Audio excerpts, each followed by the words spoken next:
You ever feel it? That constant low-grade buzz of anxiety? That feeling that you're always plugged in but never really there?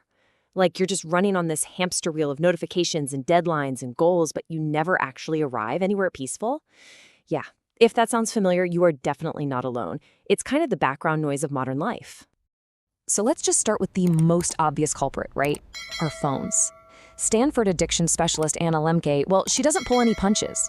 She calls the smartphone the hypodermic needle for a wired generation.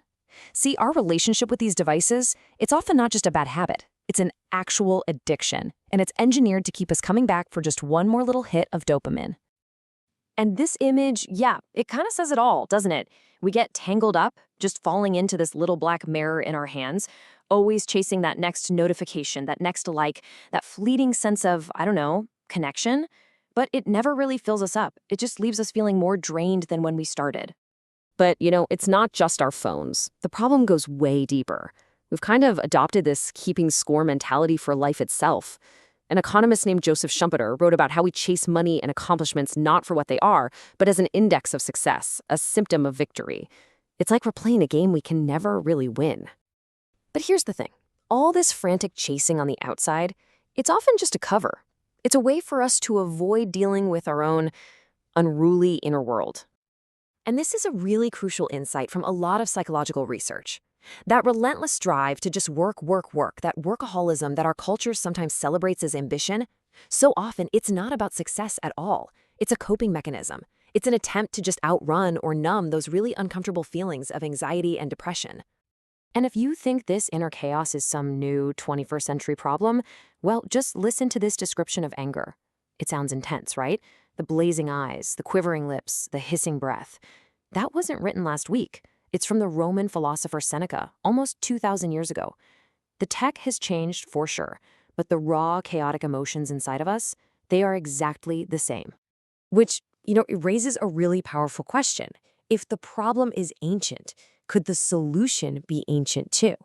This idea points us toward a totally different kind of fix, wisdom from the ancients. This gets to the absolute heart of it. What if we've been trying to solve these timeless human struggles with all the wrong tools? What if our modern anxieties aren't new at all, but just ancient problems wearing a new disguise? And it's not some fringe idea. Modern thinkers, like Arthur Brooks here, are making this exact point. They're realizing that our modern approach to happiness, chasing pleasure, avoiding pain, racking up successes, it's just fundamentally broken. We need a better framework. And it turns out one has been sitting there waiting for us this whole time. The original guides were these guys, thinkers from ancient Greece and Rome. And they weren't just thinking abstract thoughts. They were like practical psychologists. They were wrestling with the exact same questions about anxiety and purpose and distraction that we are. And they created what is essentially a user's manual for the human mind. So what does this manual actually say? How can their insights help us deal with our crazy world? Well, let's take a look at their blueprint for tranquility. Okay, so Aristotle kicks things off by totally flipping our idea of happiness on its head. He called it eudaimonia, and it is not a good feeling you chase, and it's not some destination you finally get to.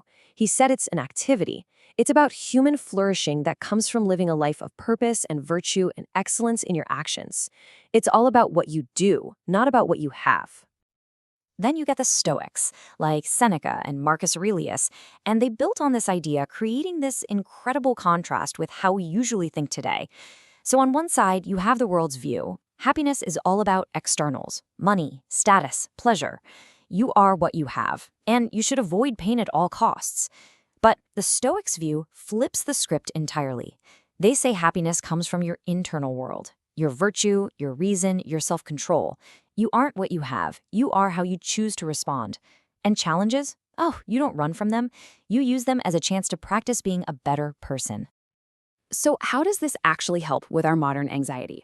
Well, the Stoics offered a super clear 3-step process. First, figure out what you can control and what you can't.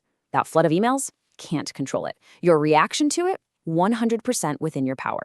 Second, and this is huge, remember that it's not events that cause you pain, but your judgment about them. Your post didn't get enough likes. The lack of likes isn't the problem. It's the judgment that your self-worth is tied to it that causes the sting. And third, you reframe every single obstacle as an opportunity. Total game changer. The Roman Emperor Marcus Aurelius, literally the most powerful man in the world at the time, he captured this internal focus perfectly in his private journal. He reminds us that peace and strength aren't things you find out there somewhere. They're an inner wellspring, a fountain of good that can never ever run dry, as long as you just keep digging.